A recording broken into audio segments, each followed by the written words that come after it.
Martha Jefferson stood at the window of Monticello's second floor, her hand pressed against the cold glass. Below, in the garden path leading toward the slave quarters, she watched her husband walk beside a young woman whose belly had begun to show beneath her simple cotton dress. Thomas didn't touch her, didn't look at her directly, but there was something in the careful distance he maintained, exactly 3 feet. She had measured it over weeks of observation, that told Martha everything she needed to know. She had suspected for months. The way Sally Hemings moved through the house with a new kind of quiet confidence. The way Thomas's eyes would follow her when he thought no one was watching. The way conversations would stop when Martha entered a room. The way Sally's dresses had been let out twice in as many months, the seams carefully hidden but visible to someone who knew what to look for. But suspicion and certainty are different creatures entirely. Martha's reflection in the window looked back at her, pale, thin, worn down by 6 pregnancies and the constant pain in her chest that the doctors couldn't explain. She was 33 years old and looked 50. Sally Hemings was 16 and glowed with youth and health and something else, something that should have belonged to Martha alone. The glass fogged with her breath. When it cleared, Thomas and Sally had disappeared around the corner of the dependencies. Martha stood there for another hour, watching the empty path until the sun began to set and the shadows grew long across the Virginia hills. That night, she began writing letters. Letters she would never send. Letters that would disappear along with her, leaving behind only questions that would echo through centuries. What happened to Martha Jefferson in the spring of 1782? Why did a woman who had never left her husband's side suddenly vanish from all records for 3 crucial months? And why, when she finally reappeared, was she a completely different person? Silent, hollow, as if something essential had been carved out of her. The answers lie buried in the red clay of Virginia, in the spaces between what history recorded and what actually happened. This is the story of a wife, a slave, a founding father, and a secret so dangerous that it had to be erased from every document, every letter, every memory. But secrets, like bodies, have a way of rising to the surface. If you want to hear more disturbing stories from America's hidden past, subscribe to this channel and activate the notification bell. Because what you're about to hear will make you question everything you thought you knew about the men who built this nation. Monticello in early 1782 was not yet the architectural masterpiece it would become. The main house was still under construction, a work perpetually in progress that reflected Thomas Jefferson's restless mind. Exposed beams jutted from unfinished walls. Scaffolding clung to the western facade. The smell of fresh-cut timber and wet plaster permeated every room. Workers, both hired craftsmen and enslaved laborers, moved through the structure like ghosts, building the monument that would eventually imprison them all in different ways. Thomas Jefferson, then 38 years old, had returned from his tumultuous tenure as Virginia's wartime governor to find his home half-built and his wife declining in health. The Revolutionary War still raged, though the fighting had moved south. British forces under Cornwallis had invaded Virginia the previous year, forcing Jefferson to flee Richmond in what his political enemies called cowardice and his supporters called prudence. The experience had left him shaken, eager to retreat into private life and the intellectual pursuits that had always been his true passion. But private life at Monticello was anything but peaceful. Martha Wales Skelton. Jefferson had married Thomas 10 years earlier in 1772, bringing with her not only a substantial inheritance but also 135 enslaved people from her father's estate. Among them was the Hemings family, Elizabeth Hemings and her children, including a daughter named Sally, who was just an infant then. The whispers about the Hemings family had started long before Martha married Thomas. Everyone in Virginia society knew, though no one spoke of it openly, that Elizabeth Hemings's children were fathered by John Wales, Martha's father, which meant that Elizabeth's daughter Sally was Martha's half-sister, connected by blood, but separated by the brutal mathematics of slavery. Martha had grown up with this knowledge. She had watched her father move between the main house and the slave quarters with the casual entitlement of a man who owned not just labor, but bodies, futures, bloodlines. She had seen her mother's face grow tight and distant whenever Elizabeth Hemings appeared. She had learned early that some truths were acknowledged through silence rather than speech. When Martha's mother died, John Wales had taken Elizabeth Hemings as his concubine openly, no longer bothering with pretense. He fathered 6 more children with her, each one a living reminder of the system's fundamental corruption. Martha, barely a teenager, had been forced to accept these half-siblings as property, to give them orders, to participate in the fiction that blood meant nothing when it crossed the color line. She had promised herself that her own marriage would be different, that Thomas, with his enlightened ideas about liberty and human dignity, would never replicate her father's behavior. She had been wrong. The plantation operated with the brutal efficiency common to Virginia estates of the period. Nearly 200 enslaved people worked the tobacco fields, the vegetable gardens, the nail factory, the textile workshop, and the house itself.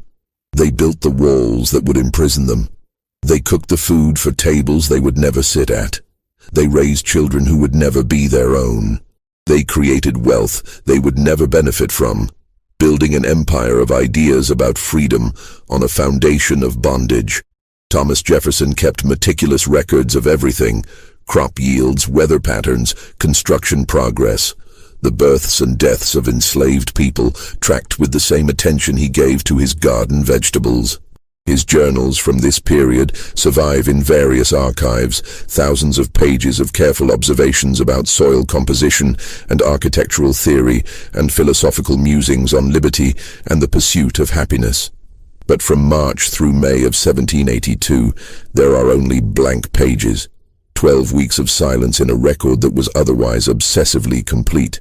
12 weeks that Thomas Jefferson wanted erased from history. Martha had given birth to their 6th child, Lucy Elizabeth, in May of 1781. The delivery had been difficult, complicated by Martha's weakened constitution and the primitive medical care available even to wealthy families. The doctor had used forceps, causing internal injuries that never properly healed. Martha hemorrhaged for weeks afterward, losing so much blood that she couldn't stand without fainting. She survived, but she never recovered. She spent most days in bed, too weak to walk more than a few steps without assistance. The pain in her abdomen was constant, a dull ache that sharpened into agony whenever she moved. The doctors came and went, a parade of men with confident diagnoses and useless treatments. They prescribed laudanum for the pain, which helped but left her mind foggy and disconnected. They prescribed bloodletting for the weakness, which only made her weaker. They prescribed bed rest and fresh air and various tonics that tasted like poison and probably were. Nothing helped. Martha was dying slowly, and everyone knew it. Thomas hired additional house servants to care for her. Sally Hemings, who had just turned 15, was brought up from the weaving house where she had been learning textile work. She was assigned light duties, bringing meals to Martha's room, changing linens, reading aloud when Martha's eyes grew too tired, sitting quietly in case Martha needed anything. Sally was unusually beautiful, with light skin inherited from her white father and delicate features that made visitors mistake her for a member of the family rather than property. She had hazel eyes, unusual in the slave quarters, and hair that fell in soft waves rather than tight curls. She was also intelligent, quick to learn, observant in a way that made some people uncomfortable. She could read, a skill Elizabeth Hemings had secretly taught her children despite the laws against slave literacy. She could play the harpsichord, having learned by listening to Martha's lessons and practicing when the family was away. Martha, in her illness, grew attached to the girl. Sally reminded her of herself at that age, before marriage, before children, before the slow erosion of hope that comes from loving a man who loves ideas more than people. She taught Sally French, reading to her from Voltaire and Rousseau, enjoying the irony of teaching Enlightenment philosophy to a girl who had no rights at all. They would sit together for hours, Martha in her bed and Sally in a chair beside it, discussing ideas that both of them knew would never change Sally's fundamental status as property. But Thomas saw something different in Sally, something that would destroy everything. It began in February of 1782, during one of the coldest winters Virginia had seen in decades. Ice formed on the inside of windows, creating crystalline patterns that looked like frozen flowers. The James River froze solid for the first time in living memory, thick enough that people walked across it. The enslaved people in the quarters burned through their meager wood supplies in the first 2 weeks and spent the rest of the winter huddled together for warmth, wearing every piece of clothing they owned. 3 children died of pneumonia in a single week. Their bodies were buried in ground so frozen that the gravediggers had to light fires to soften the earth enough to dig. Martha's condition worsened with the cold. She could no longer leave her bed at all. Her skin took on a grey pallor that made her look like she was already dead. Her breathing became labored, each breath a visible effort. She coughed constantly, bringing up blood that stained her handkerchiefs. The doctors said it was consumption, though they couldn't explain why the usual treatments had no effect. They began to speak in hushed tones about making her comfortable, about preparing the family for the inevitable. Thomas spent his days in his study, supposedly working on revisions to the Virginia legal code. He had been asked to reform the state's laws, to bring them in line with Republican principles. It was work that should have consumed him, the kind of intellectual challenge he normally relished. But the house servants noticed that he seemed distracted, that pages sat on his desk for days without being touched, that he stared out the window for hours at a time. They also noticed that Sally Hemings was often sent to bring him tea, to stoke his fire, to deliver messages that could have been delivered by anyone. And they noticed that these errands took longer than they should. Sally would disappear into the study with a tea tray and not emerge for an hour. The door would be closed. No sounds would come from within. And when Sally finally emerged, her face would be flushed, her hair slightly disheveled, her eyes carefully avoiding everyone else's gaze. The other house servants began to whisper. Betty Brown, who had served the Jefferson family for 20 years, told her daughter that she had seen Thomas touch Sally's hand when she brought him tea, a lingering touch that went beyond courtesy. Ursula, the cook, said she had heard voices from the study late at night, Thomas's low murmur and Sally's softer responses. Martin Hemings, Sally's brother and Thomas's personal servant, said nothing, but his face grew tight and angry whenever Sally's name was mentioned. Martha noticed too. Even through the fog of laudanum, she saw the way Thomas looked at Sally.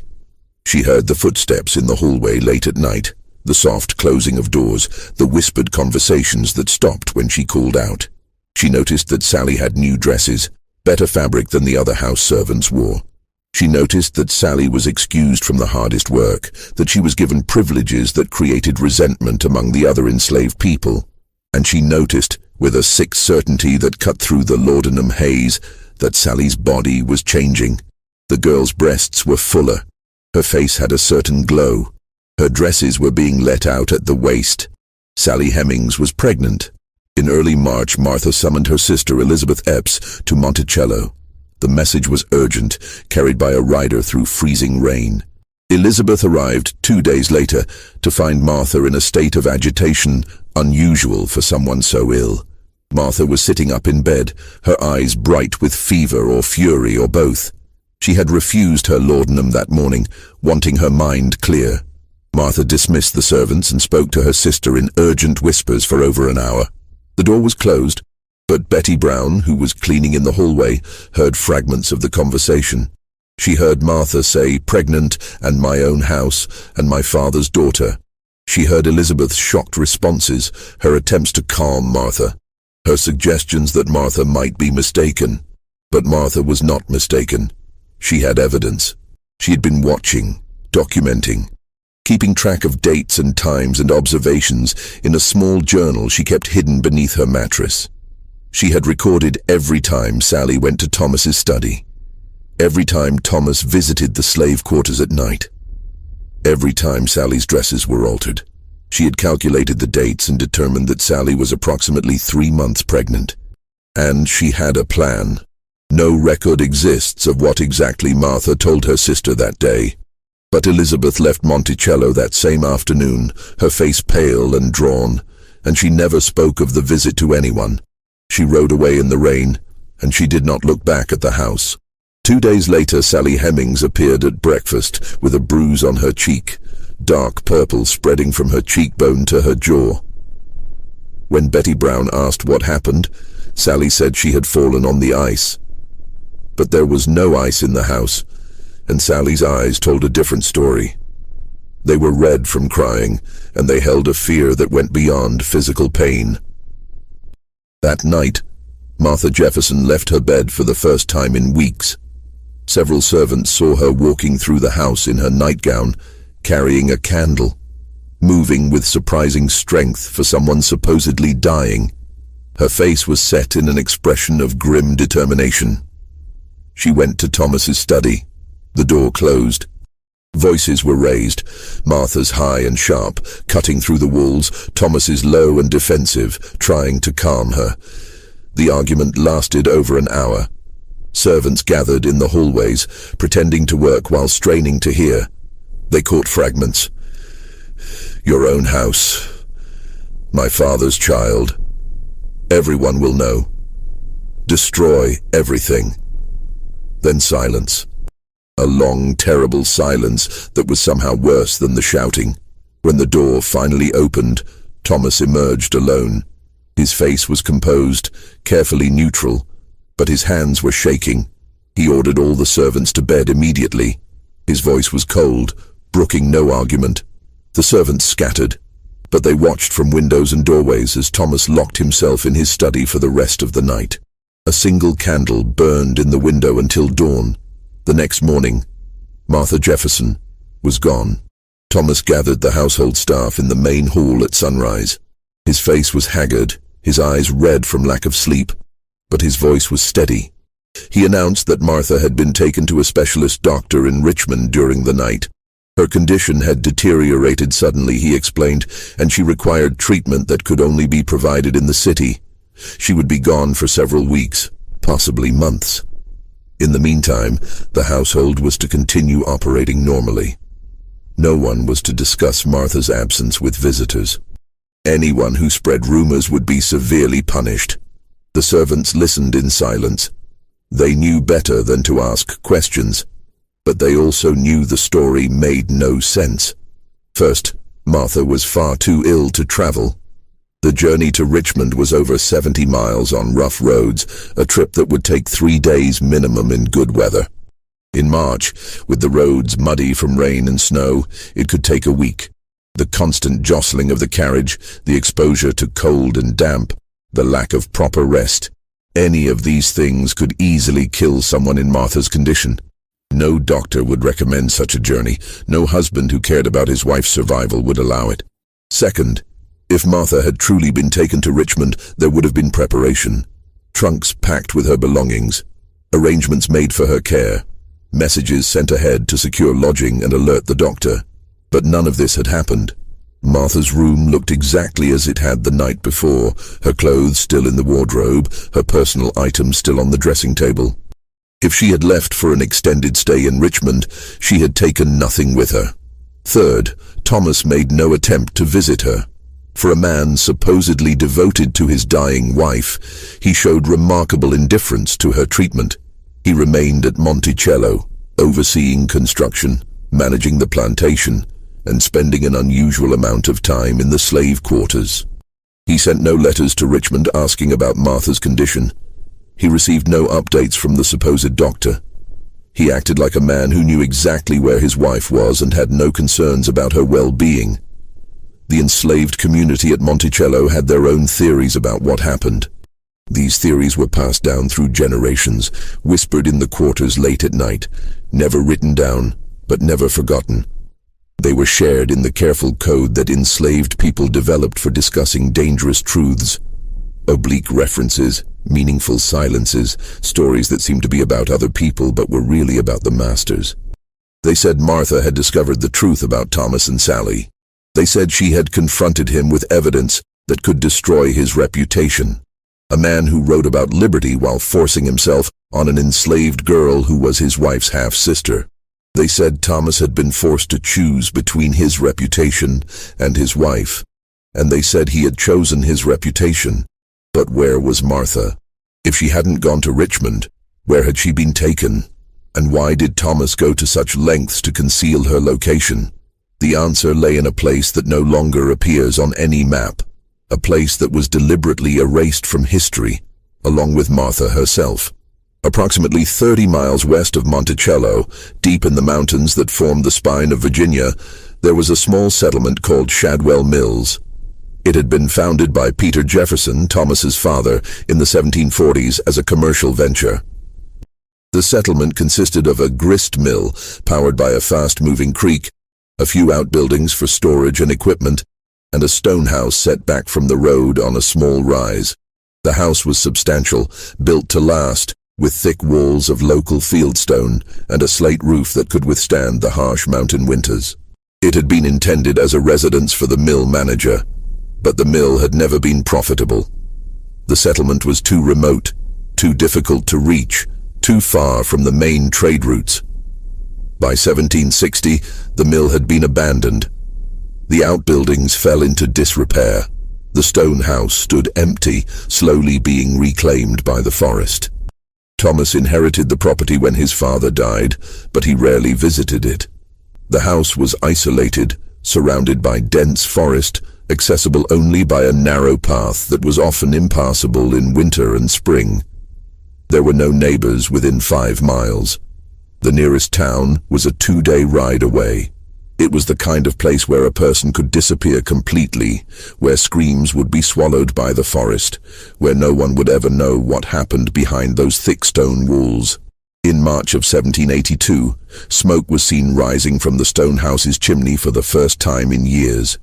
A local hunter named William Crawford, tracking deer through the mountains, noticed it and thought it strange. He approached cautiously and saw that the house had been recently occupied. The windows had been shuttered from the inside. Fresh firewood was stacked by the door. A carriage stood in what had once been a yard, now overgrown with weeds. Crawford watched from the tree line for over an hour. He saw 2 enslaved men from Monticello. He recognized them from having sold game to the plantation, carrying supplies into the house. Water from the creek, firewood, a basket that looked like it contained food. They moved with the careful efficiency of men performing an unpleasant duty, their faces set in expressions of grim determination. Then Crawford heard something that made his blood run cold.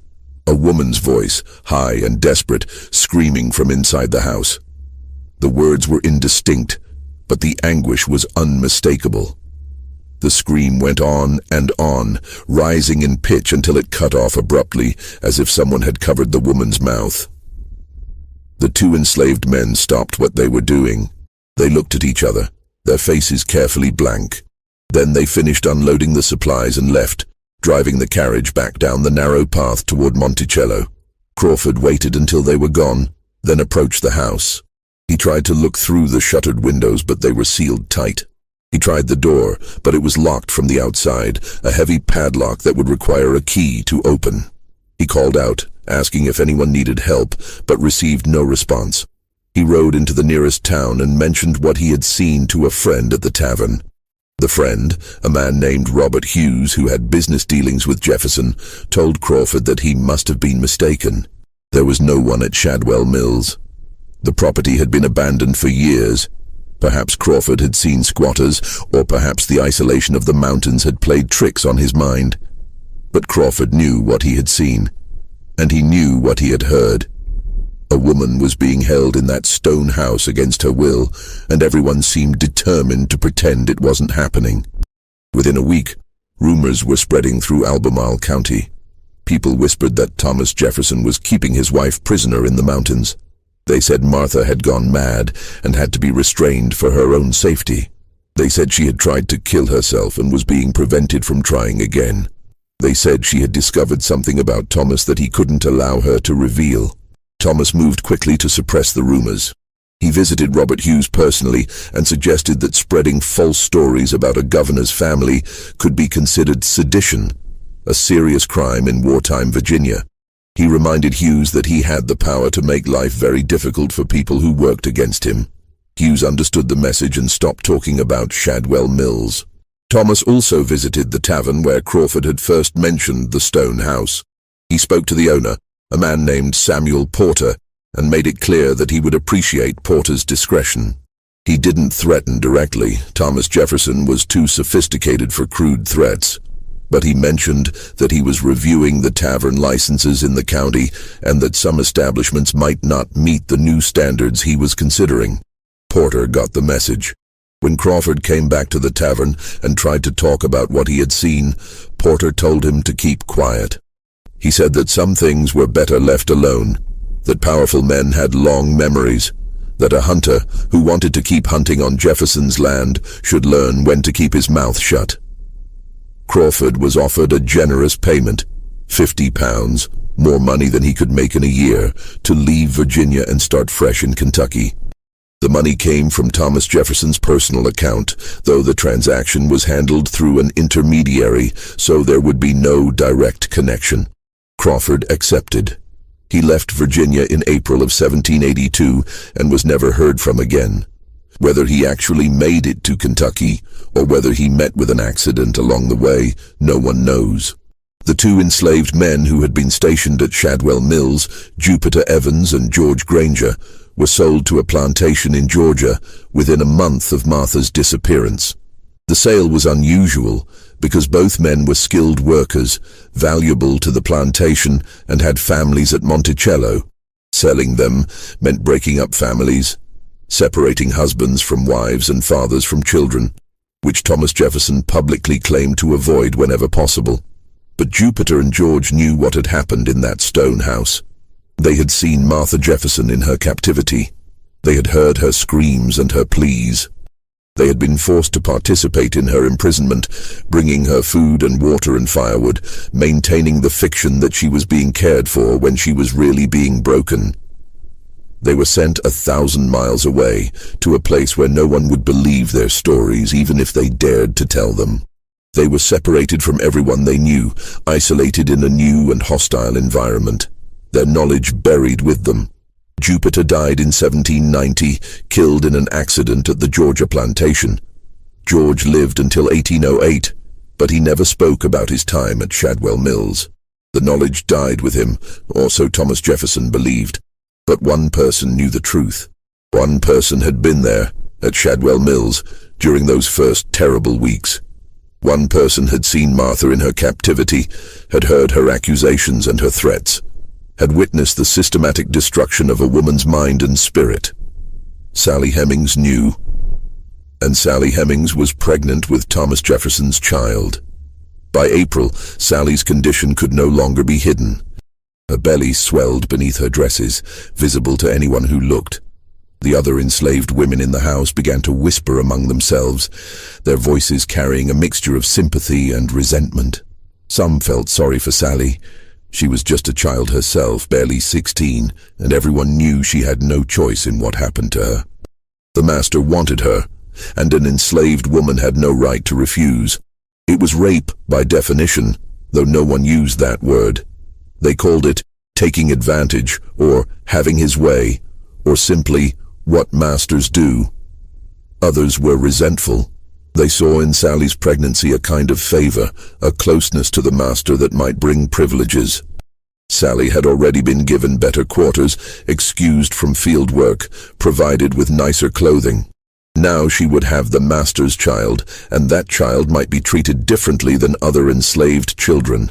It created a hierarchy within the slave community, a division between those who had the master's favor and those who didn't. Sally herself said nothing.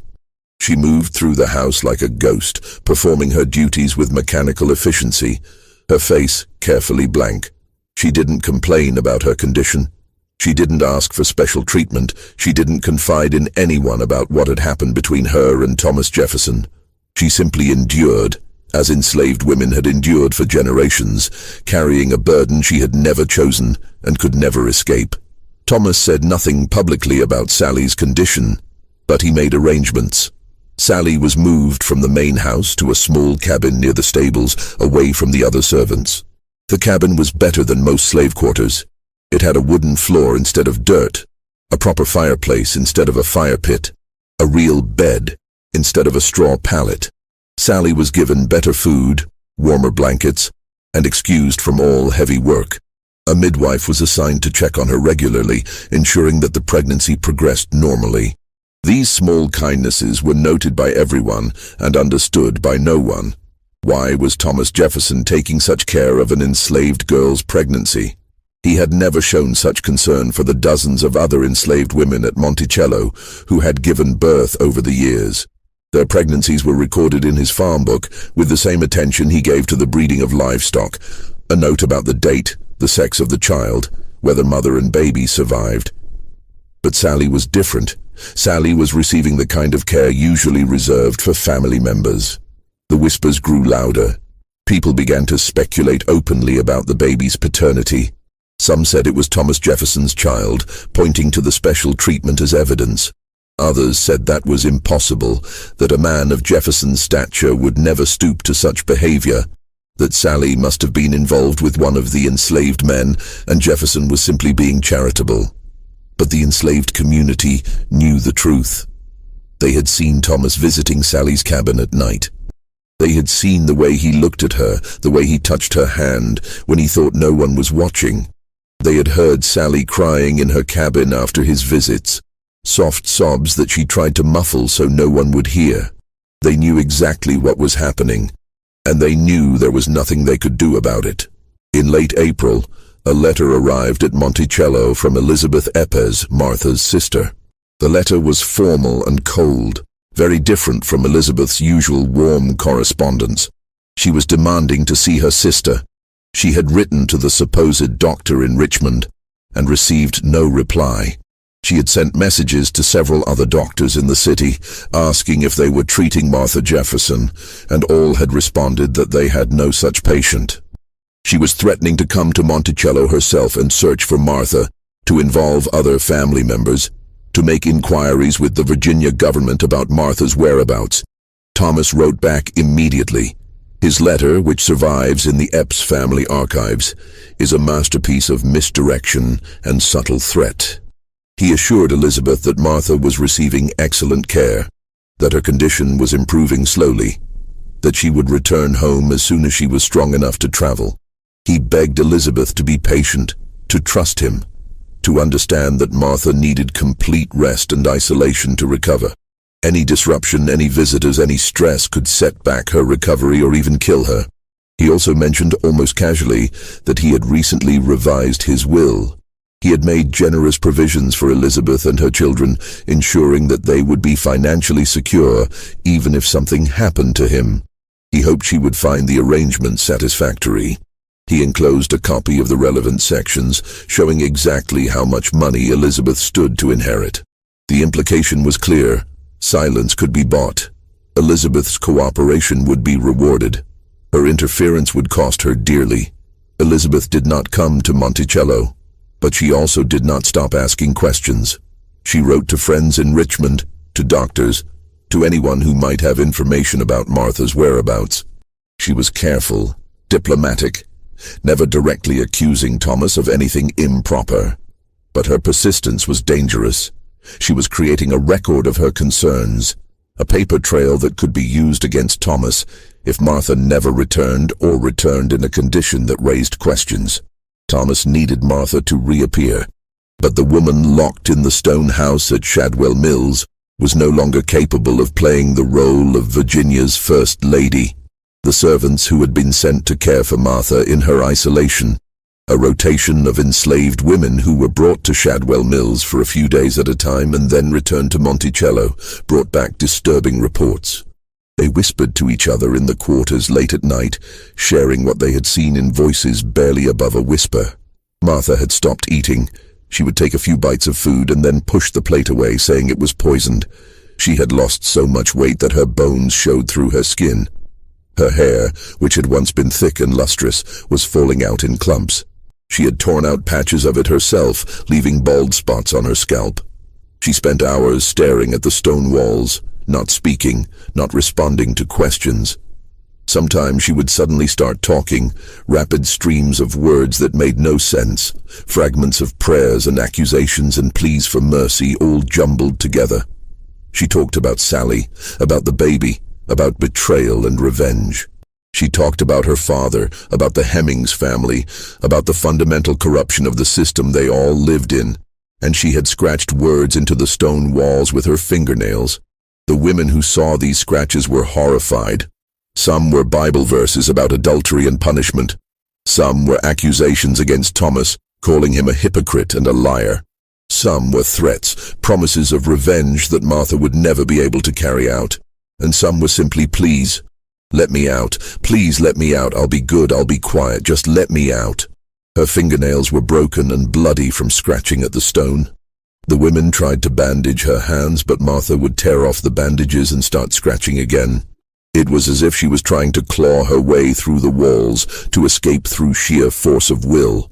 A doctor was brought to examine her, not a Richmond specialist, but a discreet physician from Staunton named Dr. William Carr, who was known for treating difficult cases and keeping secrets. Dr. Carr spent an hour with Martha and emerged looking shaken. He told Thomas that Martha was suffering from severe melancholia, possibly complicated by brain fever. Her mind had been damaged, perhaps permanently, by the combination of physical illness, emotional trauma, and isolation. Dr. Carr recommended continued isolation, laudanum for agitation, and prayer. He said that Martha might recover with time, or she might not. He said that bringing her back into society in her current condition would be disastrous. She would make wild accusations, behave inappropriately, embarrass the family. Better to keep her isolated until she either recovered or died. He did not recommend that she be returned to her family. He did not suggest that she be allowed visitors. He did not question why a woman supposedly receiving medical treatment was being kept locked in an abandoned house in the mountains rather than in a proper hospital or sanatorium. Dr. Carr was paid £100 for his consultation and his silence. He returned to Staunton and never spoke of Martha Jefferson again. When he died in 1795, his personal papers were burned by his widow, who said only that her husband had treated many patients whose privacy needed to be protected even after death. But Thomas had no choice. Elizabeth's questions were attracting attention. Other family members were beginning to ask why they hadn't heard from Martha in months. Visitors to Monticello were commenting on her absence, expressing concern, offering to help. The fiction of the Richmond doctor was becoming impossible to maintain.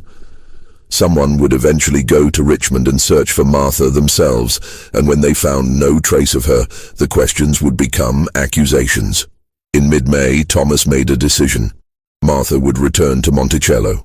But she would return, changed, broken, incapable of telling anyone what had happened to her. The question was, had she already been broken by 3 months of isolation and grief? Or did Thomas take additional steps to ensure her silence? On May 20th, 1782, Martha Jefferson returned to Monticello. She arrived at dawn, brought in a closed carriage that went directly to the main house without stopping. The servants were ordered to stay in their quarters until after sunrise. No one was to see her arrival. No one was to speak of it.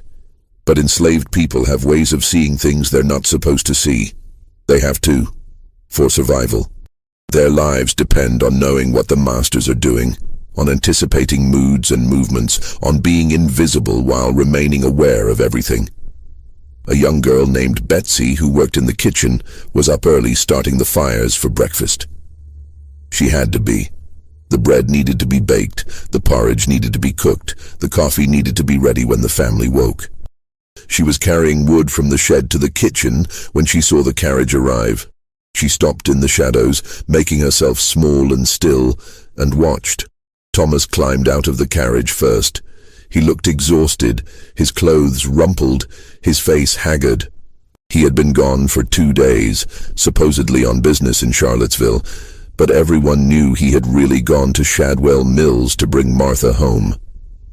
He reached into the carriage and helped a woman out. The woman moved slowly, uncertainly, like someone who had forgotten how to walk. She was so thin that she looked like a skeleton dressed in clothes. Her dress hung on her frame, several sizes too large. Her face was hollow, her cheeks sunken, her eyes enormous in her gaunt face. But it was her hair that shocked Betsy the most. Martha Jefferson's hair had once been thick and dark, her pride and joy. The woman who emerged from the carriage had hair that was streaked with white, as if she had aged 30 years in 3 months. It was thin and brittle, and there were patches where it had fallen out completely, leaving visible scalp. Thomas supported her with one arm around her waist, practically carrying her up the steps to the house. The woman, Martha, though she barely looked like herself, didn't speak. She didn't look around. She moved like a puppet, mechanically following Thomas's guidance, her eyes fixed on nothing. Betsy said later, much later when she was an old woman and Thomas Jefferson was long dead and she had nothing left to fear, that the woman who returned to Monticello was not the same woman who had left.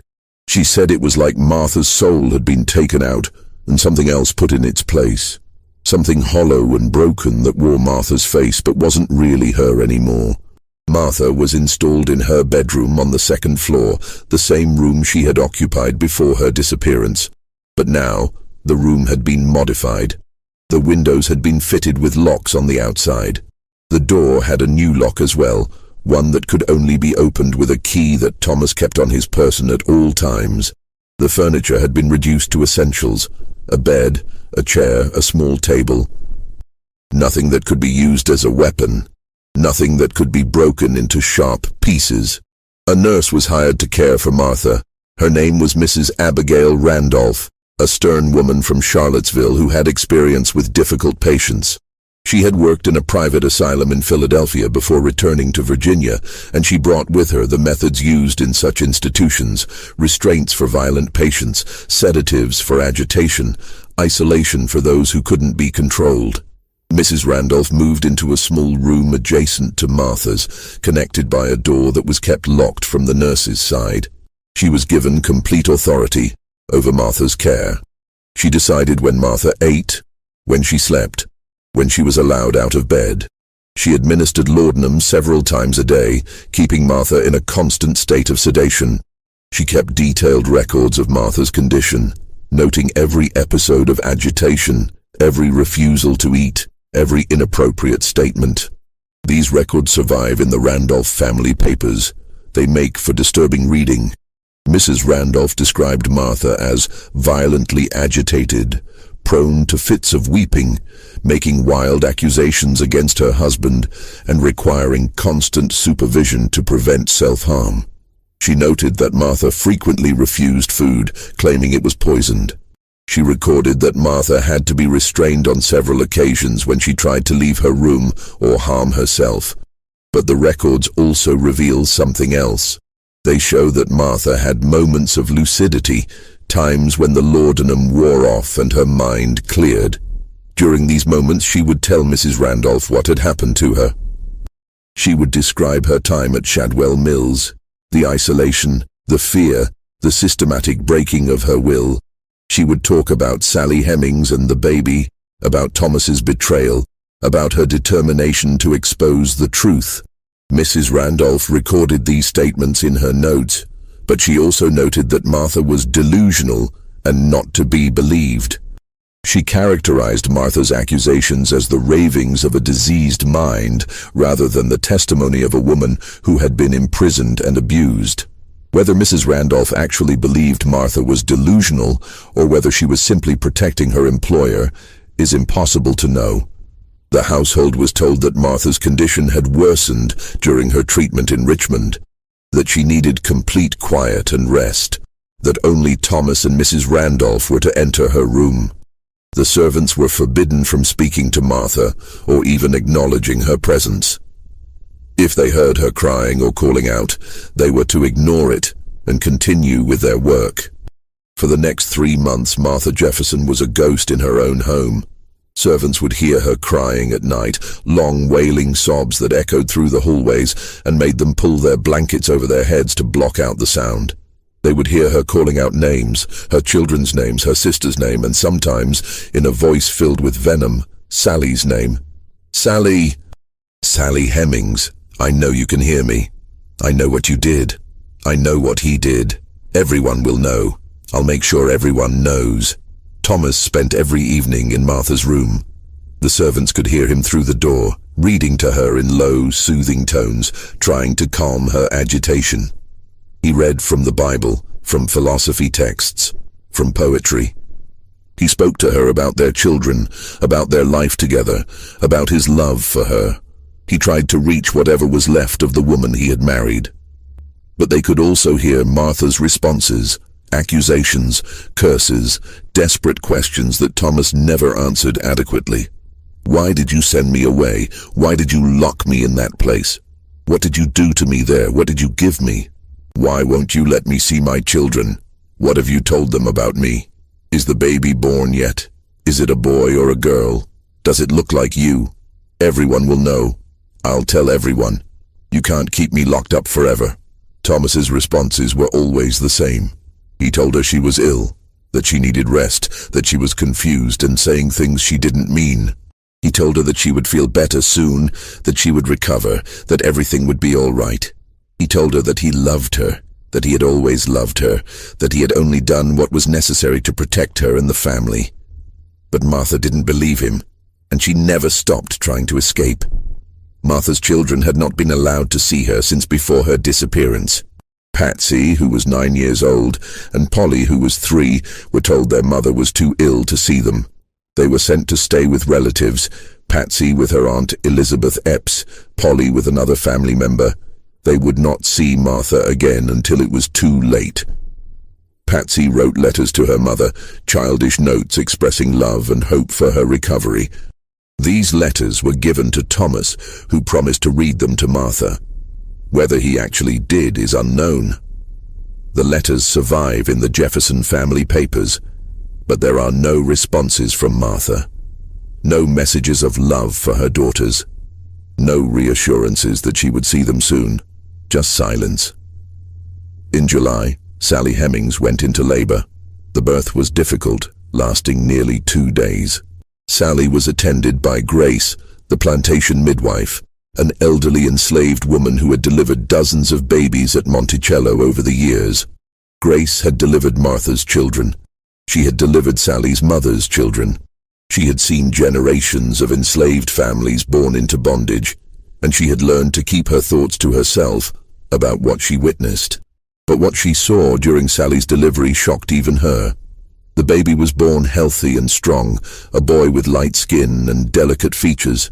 But it was the baby's face that made Grace catch her breath. The shape of the nose, the set of the eyes, the particular way the baby's hair grew at the temples, all of it was unmistakably familiar. The baby looked like Thomas Jefferson. Not just a general resemblance, but a specific, undeniable similarity that could not be explained away. Grace said nothing. She cleaned the baby, wrapped him in a blanket, and placed him in Sally's arms. Sally looked down at her son with an expression that was hard to read. Love certainly, but also fear and resignation. This baby would be a living reminder of what had been done to her. This baby would tie her to Thomas Jefferson for the rest of her life. Sally named her son Thomas, though everyone called him Tom. The baby was healthy and strong, and Sally recovered quickly from the birth. She was young and resilient, her body bouncing back from the trauma of childbirth with the ease of youth. Thomas visited the cabin once, the day after the birth. He stayed for less than 5 minutes. He looked at the baby, said nothing, and left. He never held his son.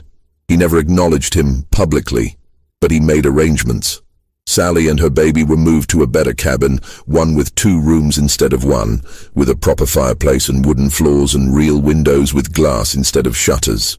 Sally was given a small allowance, a few coins each month, unheard of for an enslaved person. She was provided with better clothing, better food, better everything.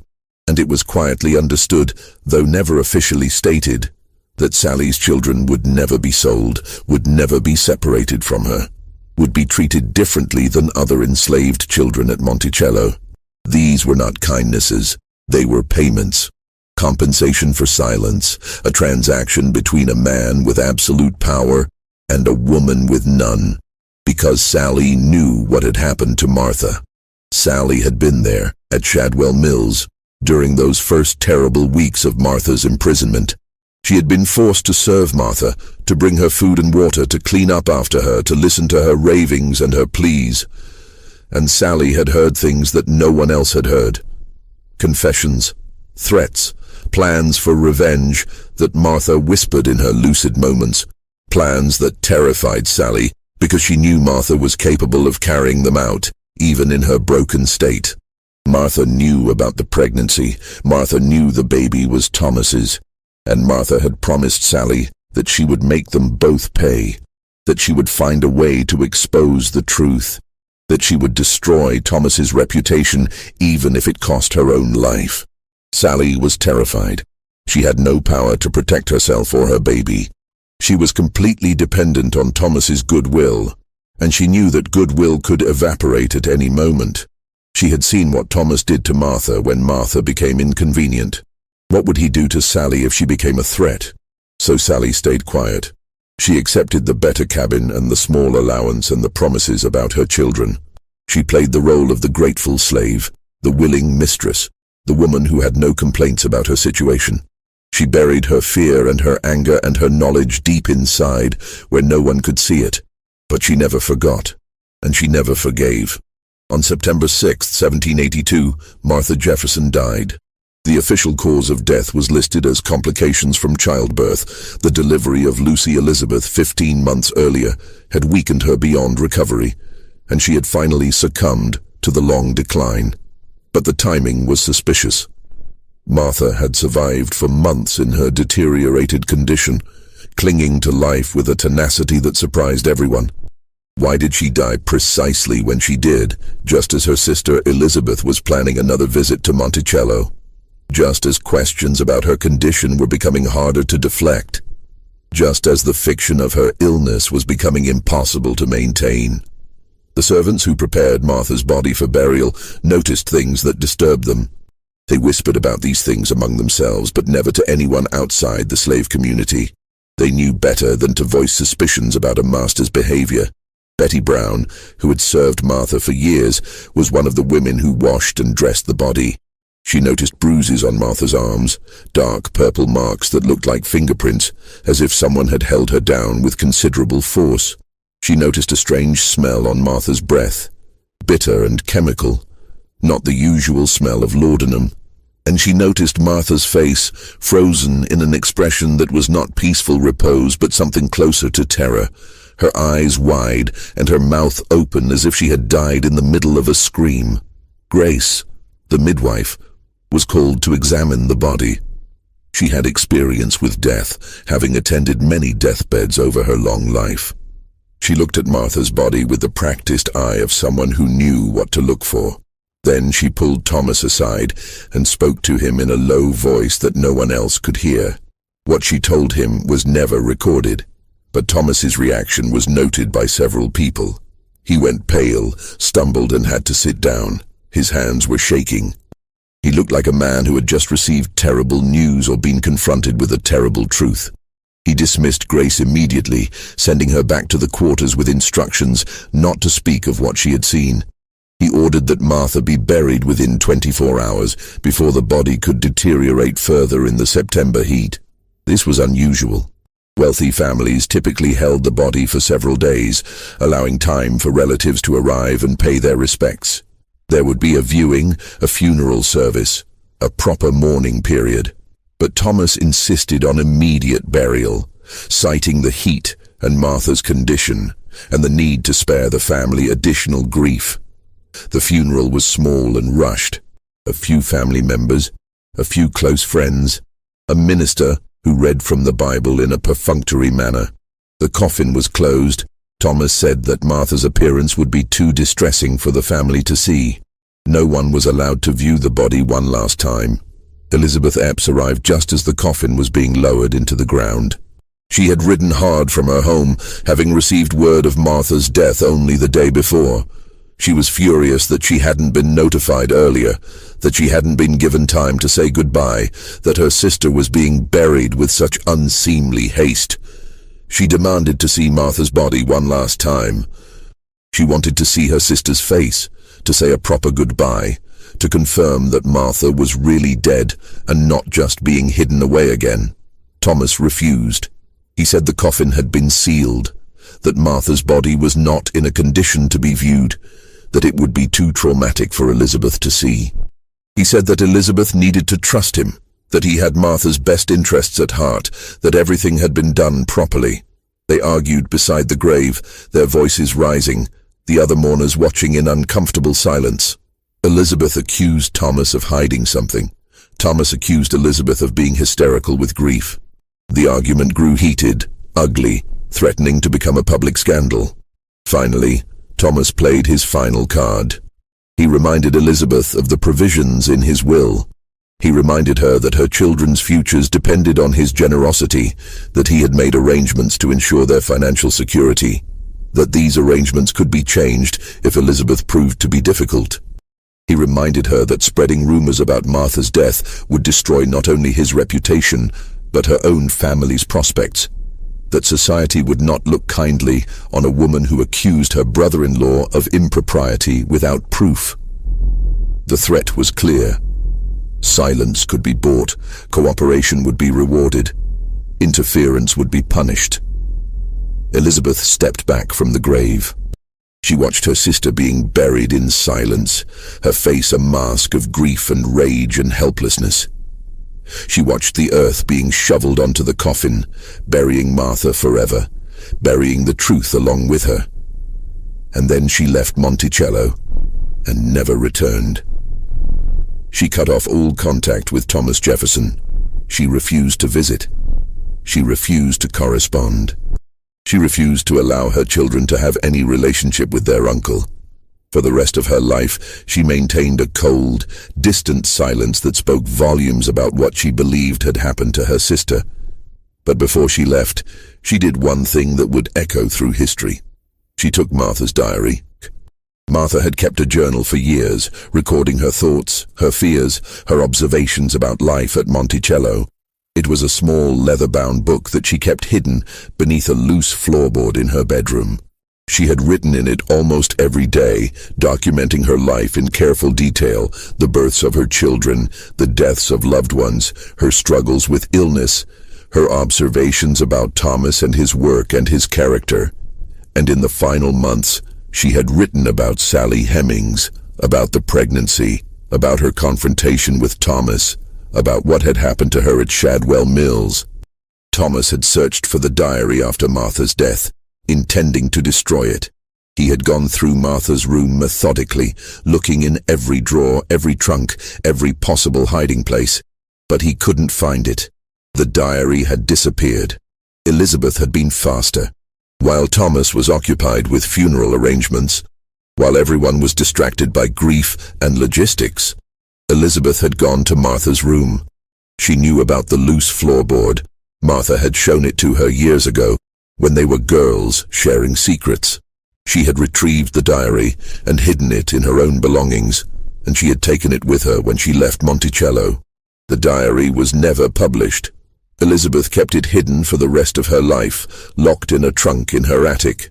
When she died in 1811, she passed it to her daughter with strict instructions that it should never be read by anyone outside the family, that it contained information too dangerous to reveal, that it could destroy reputations and ruin lives even decades after the events described. The diary passed through several generations of the Epes family, each keeper adding their own note, confirming that the contents were too disturbing to make public. It became a family secret, a burden passed from mother to daughter, a testament to something terrible that had happened but could never be spoken of. In 1873, 91 years after Martha's death, the diary was finally destroyed. Martha's great-great-granddaughter, a woman named Caroline Epps Harrison, burned it in her fireplace. She sat up all night, reading the diary page by page and then feeding each page to the flames, watching the secrets turn to ash. But before she burned it, she wrote a letter to her sister, describing what she had found. That letter survived. It's now in a private collection, held by descendants of the Eppers family, never displayed publicly, never discussed in official Jefferson scholarship. Access to it is restricted, and researchers who request to see it are usually denied. But a few historians have been allowed to read the letter under strict conditions of confidentiality. They report that it contains allegations so disturbing that they cannot be published even now, more than 2 centuries after the events described. The letter mentions Shadwell Mills. It mentions Sally Hemings and the baby. It mentions things that were done to Martha during her imprisonment, methods used to break her will and ensure her silence. And it mentions Martha's final words, spoken to Thomas on the night before she died. According to the letter, Martha called Thomas to her room and spoke to him with a clarity she hadn't shown in months. The laudanum had worn off, and her mind was clear for the first time since her return from Shadwell Mills. She told him that she knew what he had done to her. She told him that she would never forgive him. She told him that she had written everything down, that the truth would survive even if she didn't, that his children and grandchildren and great-grandchildren would eventually know what kind of man he really was. And then she said, "You sent me away to hide your shame, but shame has a way of surviving. Your children will know, history will know, and you will never escape what you've done." Those were her last words. She died that night, alone in her locked room, with only Mrs. Randolph present. The nurse's official report said that Martha died peacefully in her sleep, but the letter from Caroline Epps Harrison suggests otherwise. It suggests that Martha's death was not natural, that steps were taken to ensure she would never speak again, that the timing was too convenient to be coincidental. But there is no proof. There is only suspicion. Whispers, a letter that few people have read and fewer still believe. After Martha's death, Thomas Jefferson destroyed almost everything connected to her. He burned her letters, hundreds of them, correspondence with family and friends spanning years. He burned her personal papers, her sketches, her music. He burned her clothing, saying he couldn't bear to see it. He removed her portraits from the walls and stored them in the attic, where they gathered dust for decades. He forbade anyone in the household from speaking her name, saying that it was too painful for him to hear. He was erasing her from history, just as he had erased those 3 months when she disappeared. He was creating a narrative in which Martha was a tragic figure, a beloved wife who died young, a victim of illness rather than a woman who had been systematically destroyed by her husband's betrayal and cruelty. The official record of Martha Jefferson's life is remarkably sparse. We know the dates of her birth and death. We know she married Thomas Jefferson in 1772. We know she bore 6 children, only 2 of whom survived to adulthood. We know she died at 33, supposedly from complications of childbirth. But we know almost nothing about who she was as a person. Her letters were destroyed. Her diary was destroyed. Her voice was silenced, both during her life and after her death. She exists in history as a shadow, a footnote in the story of a great man, a wife who had the misfortune to die young and leave her husband free to pursue his destiny. Sally Hemings remained at Monticello for the rest of Thomas Jefferson's life. She bore him 6 children in total, though only 4 survived to adulthood. The children were named Beverly, Harriet, Madison, and Eston. They all had light skin, light enough to pass for white, and they all bore a striking resemblance to Thomas Jefferson. Thomas never acknowledged them publicly. He never freed Sally during his lifetime, but he made provisions for her children in his will, freeing them when they came of age. Beverly and Harriet were allowed to run away in their early 20s, disappearing into white society and never looking back. Madison and Eston were formally freed after Thomas's death. Sally herself was never formally freed. Instead, she was allowed to walk away after Thomas died in 1826. a legal fiction that gave her freedom without the official documentation that might raise questions about why she, alone among hundreds of enslaved people, received this privilege. She lived with her sons Madison and Eston in Charlottesville until her death in 1835. She never spoke publicly about her relationship with Thomas Jefferson.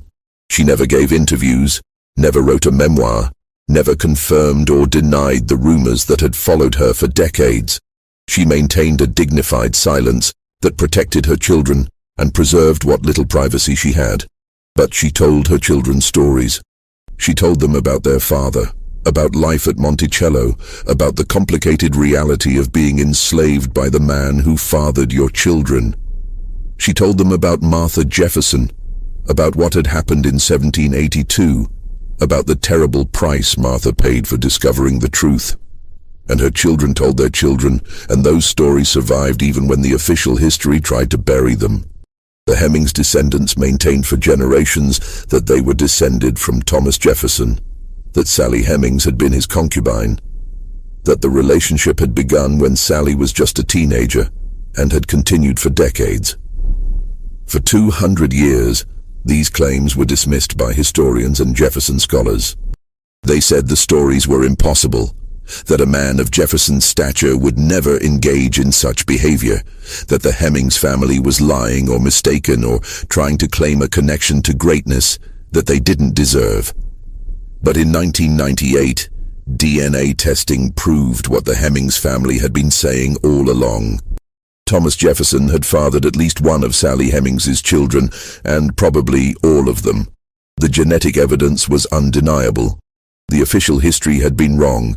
The family stories had been right.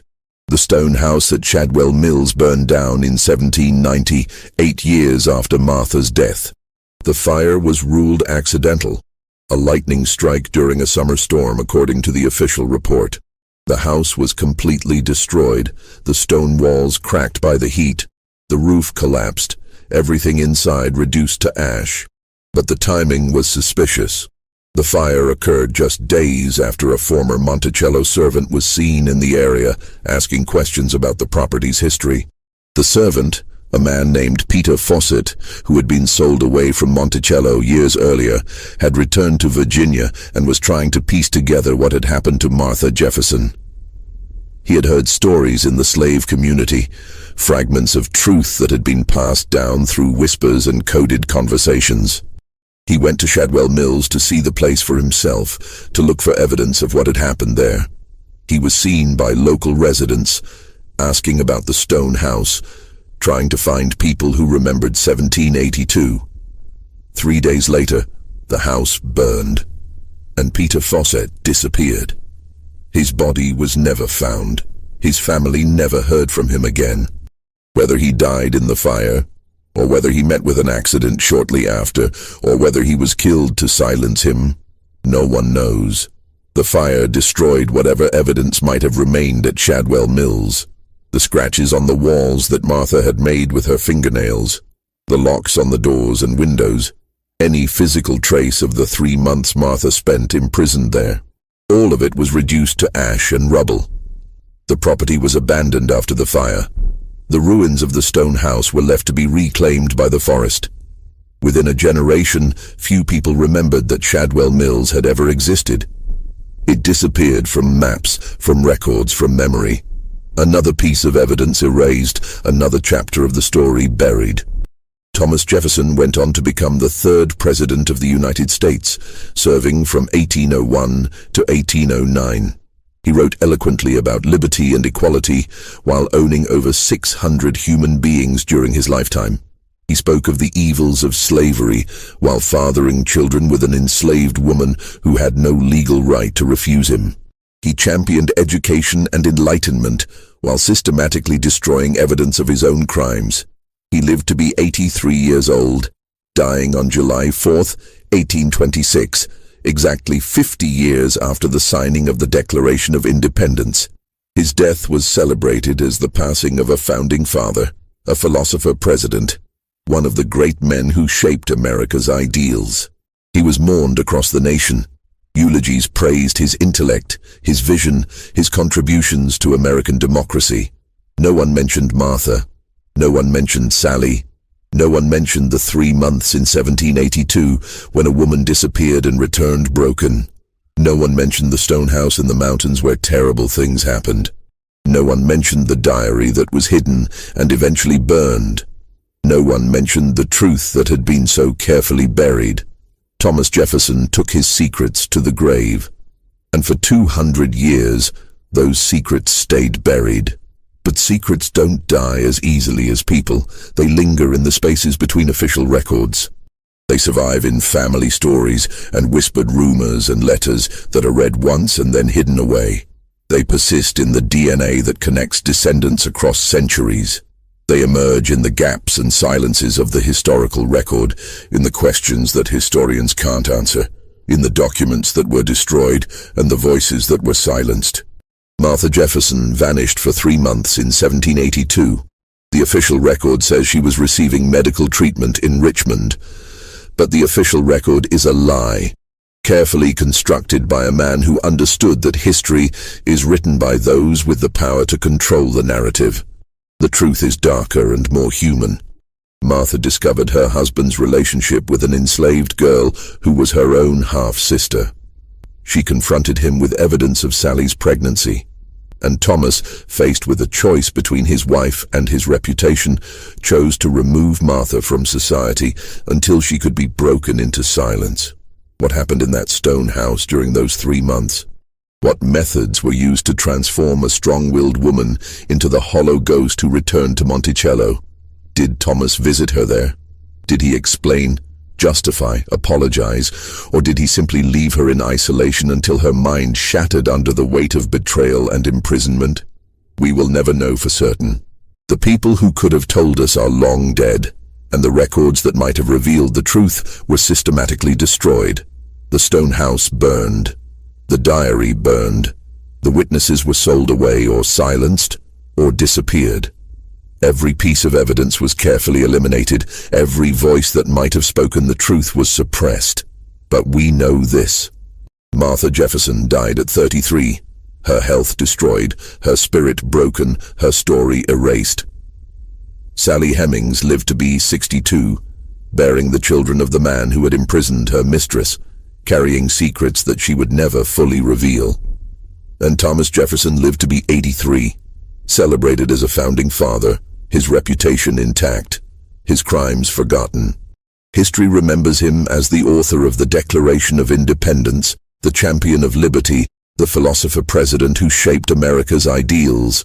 His face is carved into Mount Rushmore. His memorial stands in Washington, D.C. His words are quoted in every discussion of American values and democratic principles.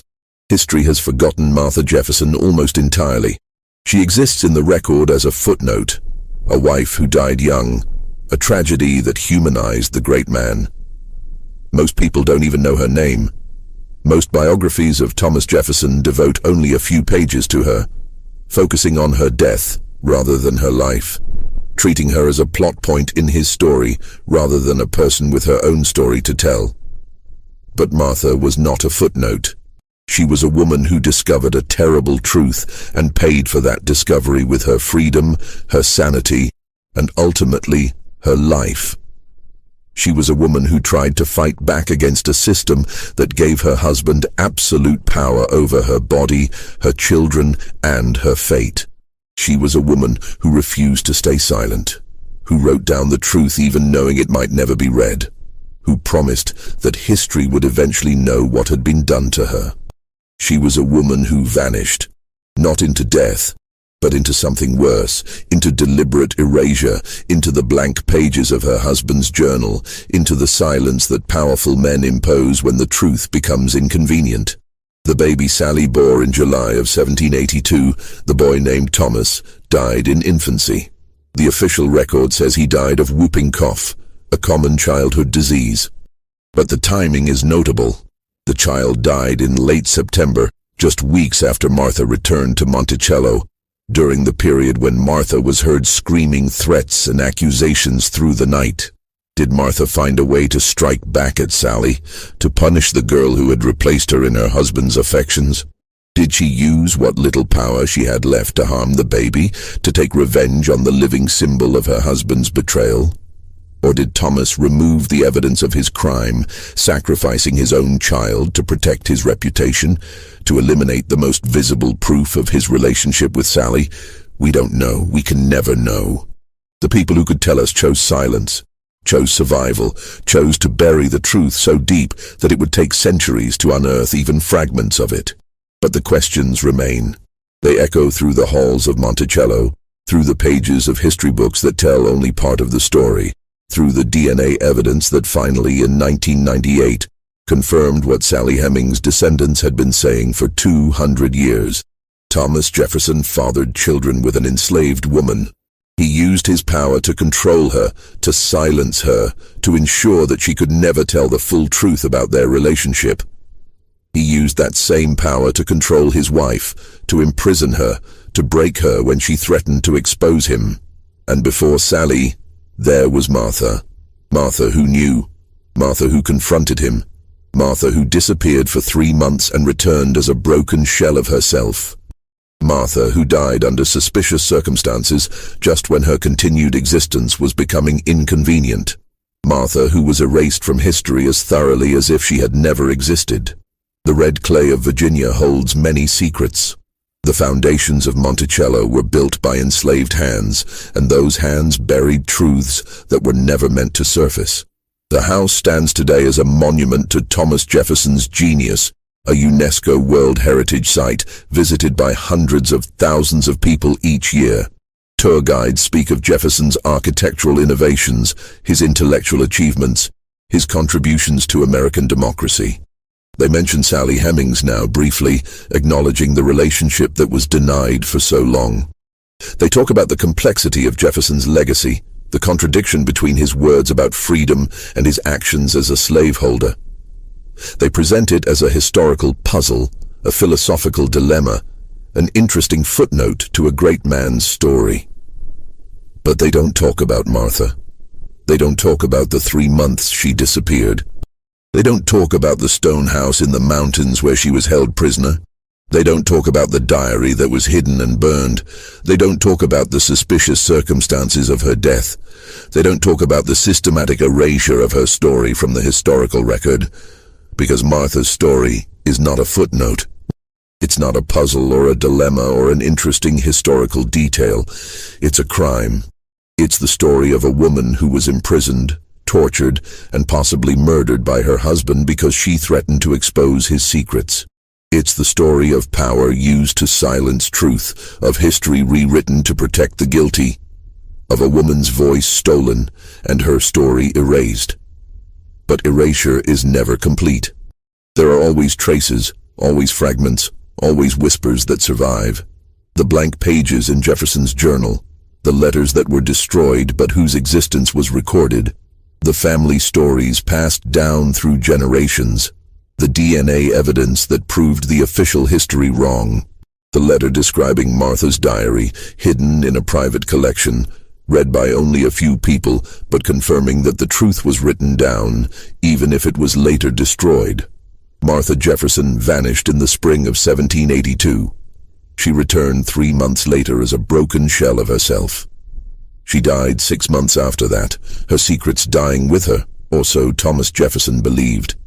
But secrets, like bodies, have a way of rising to the surface. The truth has a persistence that outlasts the people who try to bury it. And now, more than 200 years later, we can finally begin to piece together what happened to Martha Jefferson. We can see the gaps in the historical record and understand that they were created deliberately. We can read between the lines of official documents and see the truth they were designed to hide. We can listen to the stories that were dismissed for centuries and recognize them as testimony. We can look at the DNA evidence and understand that it confirms not just Jefferson's relationship with Sally Hemings, but the entire system of power and abuse that made that relationship possible. And we can remember Martha, not as a footnote in Thomas Jefferson's story, but as a woman with her own story, a woman who loved and suffered and fought back as best she could. A woman who was destroyed by the man who claimed to love her, erased by the man who wrote about liberty, silenced by the man who spoke about the rights of man. This is her story. This is what happened when a wife discovered her husband's betrayal and dared to confront him. This is what happened when a woman threatened the reputation of a powerful man. This is what happened when truth became inconvenient and had to be buried. This is the story that Thomas Jefferson tried to erase, but it survived in fragments and whispers and gaps in the record. It survived in the questions that historians couldn't answer and the documents that were destroyed. It survived in the family stories that were dismissed as lies and the DNA evidence that proved them true. And now you know. Now you know what happened to Martha Jefferson in 1782. Now you know why she vanished for 3 months. Now you know why she returned broken. Now you know why she died under suspicious circumstances. Now you know why her story was erased from history. Now you know the truth that Thomas Jefferson spent the rest of his life trying to hide.